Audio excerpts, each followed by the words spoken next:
President Biden has officially stepped down from the candidate position in the 2024 presidential race. How Democrats are wondering what's next. Plus, a popular state line fundraiser looks to raise money for local hospitals in the area. And City Council has a busy week ahead, community members hoping to hear answers on some popular spots in the city. Live from WTVO 17, this is Eyewitness News at 5. Good evening, I'm Rian Weil. Thanks for joining us tonight.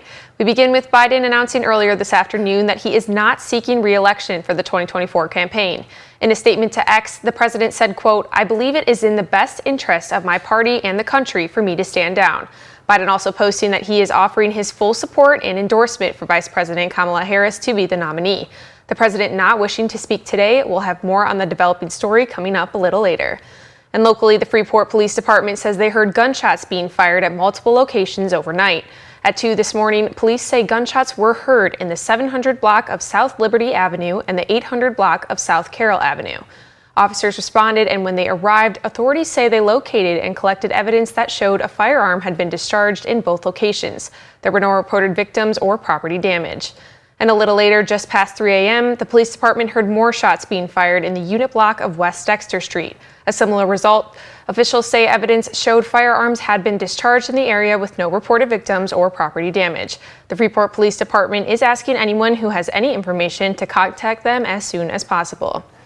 And the 26th anniversary for Kickin' for Cancer, hosted by the Swedish Music and Sick Fraternity, took place in Rockford today. Gates opened at 10 and the kitchen opened at 11 for community members to enjoy the weather with some hot dogs, burgers, and walking tacos. The event is the organization's top fundraiser, raising over $30,000 a year to benefit the local hospitals' oncology departments and local hospice care providers. Organizers share how special this event is for their club and ways community members can donate. This event has been going on now for 26 years. The club started in 1898, so the club has been around 126 years, and we started this on the centennial of the celebration of the club. They can get the address and can send a donation there if they choose to, or they can also join the club as a member and become a volunteer in the club. Treadman also says the event has been a wonderful tradition that they hope to continue in the future.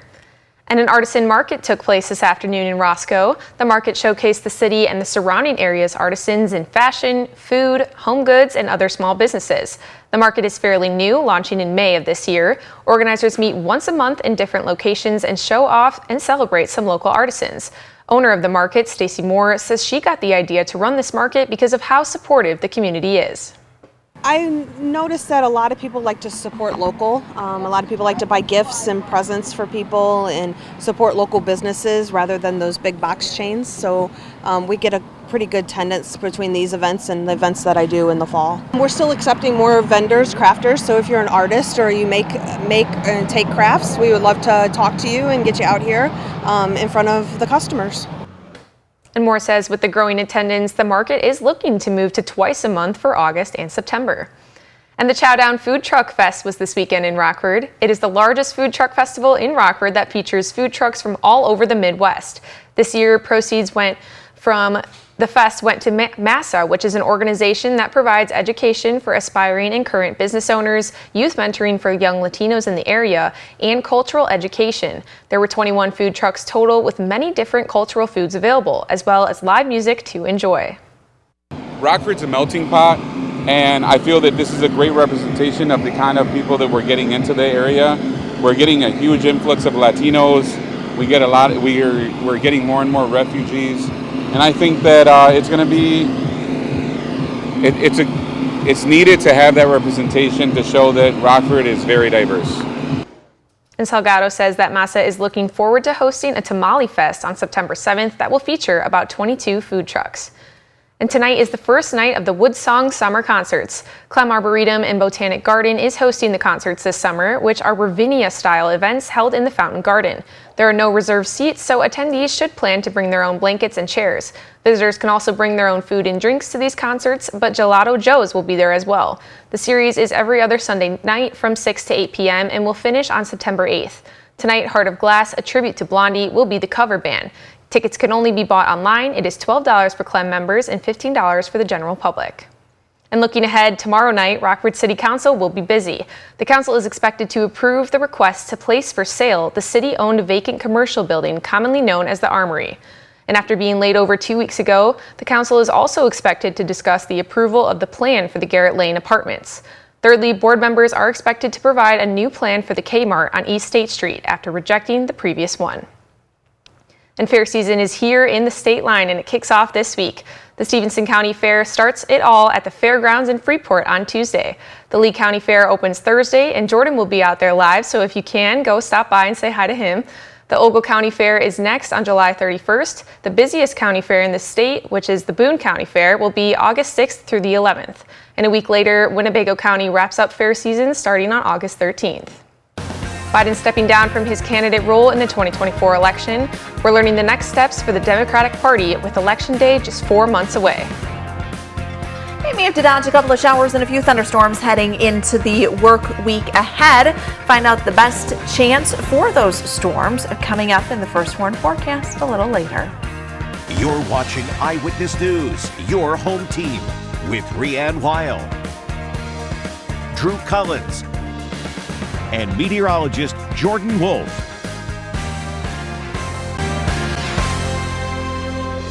President Biden announcing he's withdrawing from the 2024 presidential race after weeks of mounting pressure from within his own party. According to ABC News, Biden told his senior team he changed his mind about staying in the race at about 1:45 this afternoon, just 1 minute before his letter went public. ABC's Perry Russum is in Washington with more. President Biden dropping out of the race for president, releasing a statement that reads in part, "I believe it is in the best interest of my party and the country for me to stand down and to focus solely on fulfilling my duties as president for the remainder of my term." Biden exits the race amid growing calls from lawmakers for him to step aside. Democrat turned independent Senator Joe Manchin this morning. It's time. It's just time. A new generation to come in. Biden's candidacy began to unravel nearly 1 month ago at the first presidential debate with former President Trump. This guy told Trump, do whatever you want and do whatever you want. Days later, Biden telling ABC's George Stephanopoulos only divine intervention could get him to leave the race. It depends if the Lord Almighty comes out and tells me that, I might do that. Biden remained steadfast on the campaign trail. If you're going to drop out, what you going to do? Well, here's my answer. I am running and going to win again. This is the first time an incumbent president has dropped out since 1968, when President Lyndon Baines Johnson stepped aside. Biden is now endorsing his Vice President Kamala Harris, who was 22 years younger than Biden. The president writing, "Today I want to offer my full support and endorsement for Kamala to be the nominee of our party this year. Democrats, it's time to come together and beat Trump. Let's do this." Harris does not automatically become the Democratic nominee. The process to choose a ticket remains murky, and it's not clear if other Democrats will challenge Harris. Democratic National Committee Chairman Jamie Harrison saying, in short order, the American people will hear from the Democratic Party on next steps in the path forward for the nomination process. Trump's campaign team is already narrowing attacks on Harris, Donald Trump Jr. calling Harris more liberal and less competent than Biden. We are waiting to see when President Biden will address the nation. He has been at his vacation home in Rehoboth Beach, recovering from COVID. Perry Russum, ABC News, Washington. Well, we had a beautiful weekend with less humidity. When we return, Chief Meteorologist Candace King will tell us when we can expect our next rain chances for the week ahead. Now, your First Warn weather forecast from Chief Meteorologist Candace King. Overall, the weather this weekend has been fairly decent. From time to time, we've had a few showers and a couple of thunderstorms. We take a live look with our SkyTrack camera, our Mercy House SkyTrack camera up in Beloit for us this evening. Looks a little stormy off to the north and northwest. That's because it is. Those storms tied into an upper level low that currently sits and spins now across west central Illinois. Rotating around that, we've had a few showers and a couple of isolated thunderstorms that have developed. So as that low continues to move across central Illinois, we'll continue to see some of those showers and thunderstorms driven by both that low pressure system along with the heating of the day. Now, most of this activity has been north of the state line, and in fact, that's where we see a lot of that coming down right now. But there's also been a lake breeze that has been pushing a little further inland. We can actually see that from McHenry County through Walworth County and then into Rock County in southern Wisconsin. And those have fired off some showers, thunderstorms, although not really able to sustain themselves the further east. So So while we may see an isolated storm or two here through this evening, most of us are going to stay dry. And with these showers up to the north and even a couple of showers that are trying to develop over portions of Stevenson County, where we do see that activity, there may be some heavier downpours associated with those. But notice as we get through sunset here tonight, things will start to quiet down. We've got a little more moisture in the atmosphere, especially across northern Illinois. So with that, look what happens. We try to develop in some fog here late tonight. So early tomorrow morning, some areas of patchy fog will be possible, and that'll take us through sunrise before it does lift. And temperatures for tomorrow will be very similar for today, and the conditions will be similar too. While that low pressure system will be moving a little further to the east, still some added instability into the afternoon. Could fire off a few isolated showers and a couple of thunderstorms as we go through the afternoon during that peak heating time. So that would be into the afternoon, early evening before fading out again once we get into tomorrow night. Now Tuesday, there is a cold front that works a little closer to us, so this may provide us some better coverage of some showers and thunderstorms. Low end risk for anything severe, but we could see some heavier downpours associated with that. And then same thing on Wednesday too, as that front kind of settles across northern Illinois. Once we get into the afternoon, shower thunderstorm will be possible with that as well. Things then will start to heat up as we look towards the end of the upcoming week and then going into next weekend.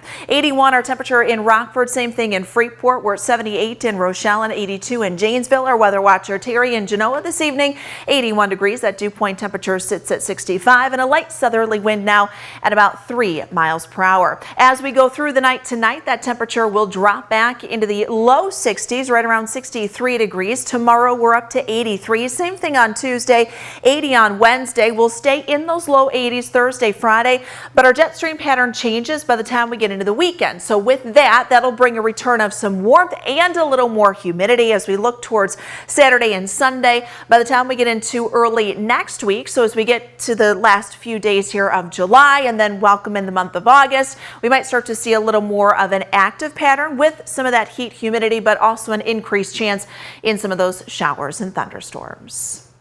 All right, thanks, Candace. Well, Drew's in next with sports. He'll recap day 2 of the Bears training camp, and he'll tell us about a comeback win in the British Open. Sports with Drew Collins. Day 2 of the Bears training camp, and we got to see more of QB1 today.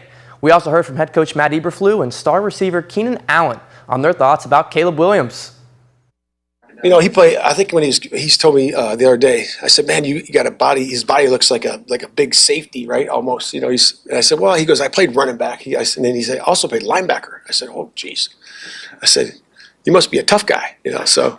But he is. He's a tough guy, and he's got good quickness. You know, you saw that right there. He got good quickness. Obviously, good athlete. Just making sure we're on the same page, making sure we're seeing the same things. Reading the coverage the same way, and just being able to see it from his perspective, and then try to get to the spots that's favorable for the quarterback. Yesterday, the Chicago Cubs got shut out, and that storyline continued through the first 8 innings, just until the Cubs would tie it in the bottom of the 9th to send it to extras. In the 10th, we saw the Cubs walk it off with Nico Horner drawing a walk with the bases loaded. The Cubs literally walked it off to avoid the sweep. I'm sure getting swept by the Diamondbacks wasn't on the bingo card for the Cubs, as they narrowly escaped that from happening. I also have to shout out Shota Imanaga for his 10 strikeout performance. He looked fantastic. Cubs win 2-1, and the Cubbies will now host the Brewers. That series starts tomorrow night.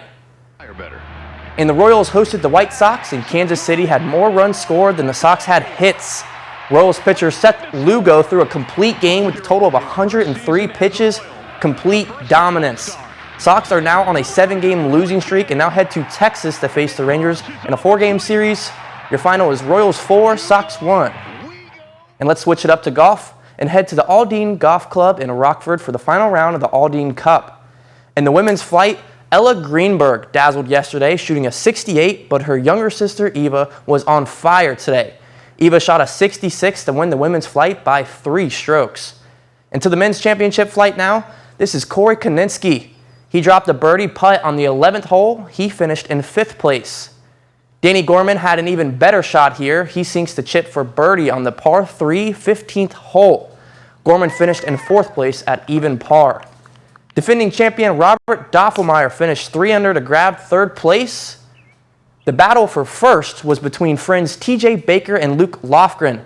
They were tied through 14 holes. Lofgren, who golfs for Western Illinois, took a one-stroke lead briefly, but on the 18th hole, Baker came through with the fantastic approach shot from 89 yards out. That left Baker with about a 7.5-foot putt for a birdie and the win, and he drained it. Baker finished 5 under par to win by 1 stroke. It's his 4th Aldine Cup championship in 5 years. This 18th hole is pretty special to me. I've been here, lucky to be here quite a few times. You know, I've went in my favor. I had a good wedge shot here and, you know, spun back about 10 feet, and all I was thinking about was dripping it over the front edge and went in. The British Open concluded today, and Xander Schauffele got the comeback win. This is his 2nd major championship, and this happens to come both this season. He also won gold for the U.S. 4 years ago, and he's heading to Paris to defend his medal next week. Hopefully his hot streak can continue as he goes to represent our country and bring home gold. That's sports. We'll be right back. Well, this weather has been a nice little break from the humidity. Yeah, you know, it's felt a little humid the last couple of days. You might have noticed it from, you know, late last week, and that humidity goes up over the next several days, really by a week's time. But yeah, you're right. We're not dealing with the high heat humidity like what we've had the last couple of weeks. So it has been nice out there. So hopefully you've been able to get out and enjoy. There are a couple of showers and a few thunderstorms that we have to kind of keep an eye out for. Most of that activity has been to the north of us in Wisconsin. You can see that on our radar here this evening. There is a lake breeze, however, that is moving through Rock County and McHenry County. So you see a couple of showers trying to develop across portions of Stevenson County and Winnebago County. So cannot completely rule out an isolated storm or two here through this evening. Biggest impacts, I think, will be some heavier downpours. Low 60s for tonight, some locally dense fog going into tomorrow, 83.